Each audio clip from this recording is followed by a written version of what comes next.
Ay, hello po. So, Tara, G? Hindi po ako masyado marunong mag-ML. Mabuhat po. Ayos lang. Wala naman sa akin kung marunong ka o hindi. Sige po Kuya Jen. Naglaro kami nun ni Ira. Actually, totoo nga yung sinabi niya na hindi siya marunong. Siguro sa buong game namin, 2 lang yung napapatay niya. Mas marami pa nga yung deaths niya kaysa sa kill niya eh. O ano, G ka pa ba? Sige po Kuya Jen. Okay lang ba sa'yo kahit wala akong masyado napapatay? Ayos lang yun. Start mo na po. Aba. At umisa pa nga. Pasalamat ka at crush kita.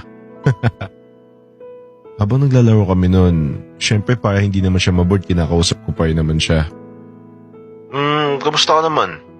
Eto, okay lang naman po. Alam niyo po ba? Fan na fan niyo po ako. Number 1 fan niyo po ako, Kuya Jen. Lagi po ako nanonood ng stories niyo. Thank you. Kailan po ba gumagawa nung story niyo? Oo. Grabe, ang lawak ng imagination mo, Kuya Jen. Gusto ko din yung ginagawa niyo. Nakaka-inspire po kayo gumawa ng kwento. Bakit hindi mo subukan?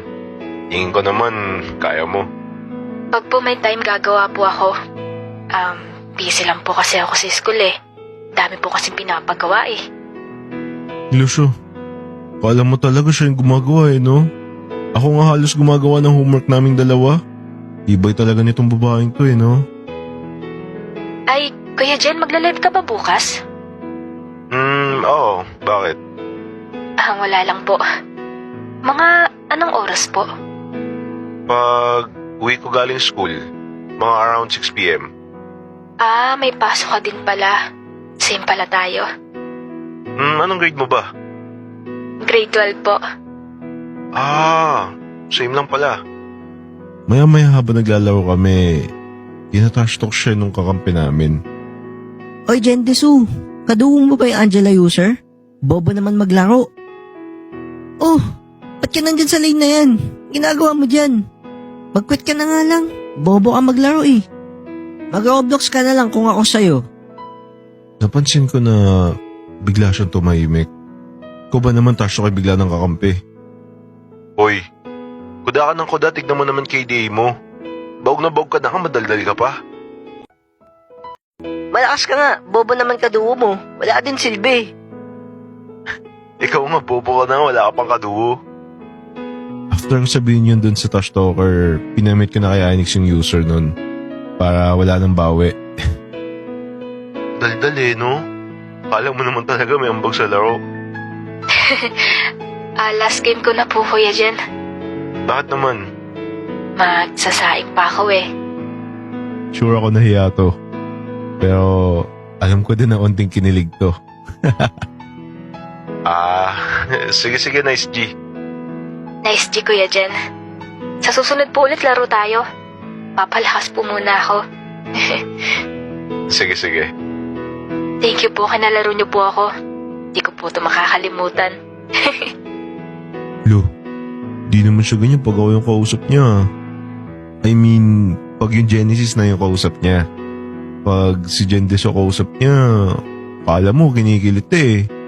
Pabebe. Pag kay Genesis, kulang na lang ipagtabuyan ako. Lagi ba naman nakasimangot pag si Genesis yung karap? Pumasok ako sa school kinabukasan nun. Nakatampo nga eh. After kasi namin maglaro sa Gendeso ko, chinat ko siya sa Genesis na account ko. Inamusta ko siya sa laro nila Gendeso. Sinin ba naman ako? Ayos to ha. Walang utang na loob.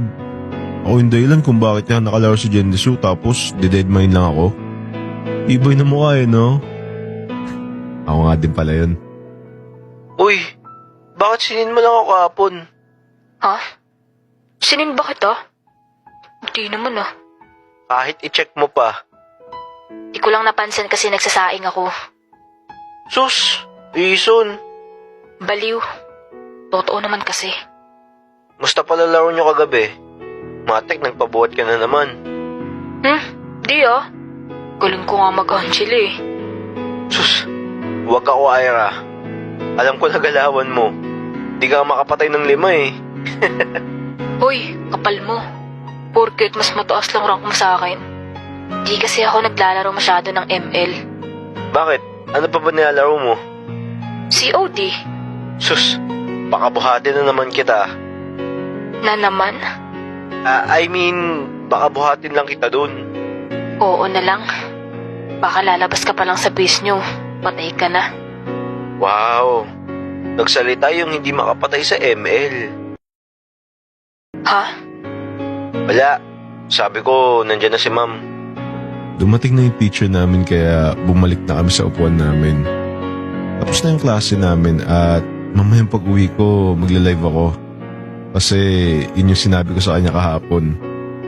Baka kasi mag-abang siya sa live ko. Sabi niya nga daw, siya yung number 1 fan ko eh. Sige, sabi mo eh. Lumabas na kami ng classroom nun at nakita ko siya naglalakad mag-isa. Kaya sinabayan ko siya. Nasaan mga katropa mo? Wala kang kasabay? Ay, di ba obvious? Sungit talaga pag ako yung kausap eh, no? Kaya pag si Jendes na yung kausap, ang bilis mag-switch ng mood. Pabebe eh, no? Sungit mo eh, no? Ganyan ka ba makipag-usap sa idol mo? Malamang, hindi. Eh, bakit ang sungit mo sa akin? Ha? Ikaw ba si Jendes, oh? Ouch, grabe ka naman. Ayaw pa naman ni Jendeso sa masungit. Paano mo naman nalaman? Secret. Weh, di nga. Paano mo nga nalaman? Idol mo, tapos hindi mo alam yung ayaw at gusto. Kala ko ba fan ka ni Jendeso? Oo kaya. Nanonood ako lagi ng stories niya. Hindi naman siya nagpapakilala eh. Pag nag-live siya, hindi rin nagpapakita ng muka. Kawawa ka naman. Pag nalaman ni Jendeso na ganyan ka makipag-usap, di ka magugustuhan nun, sige ka. Sus, yang ka na naman sa ganyan mo. Lakas mo na naman man-trip. Kala mo talaga kilala mo yung tao. Di ka nga nanonood sa video niya. Tangik, kilala ko siya since day 1. Ikaw ba? Alam mo ba yung tsura nun? Di nga eh. Di kasi yan nagpapakita ng muka. Sana may makilala ko na kahit kaibigan niya. Actually, kilala ko siya in person eh. Weh? Baka naman. Reto mo ako.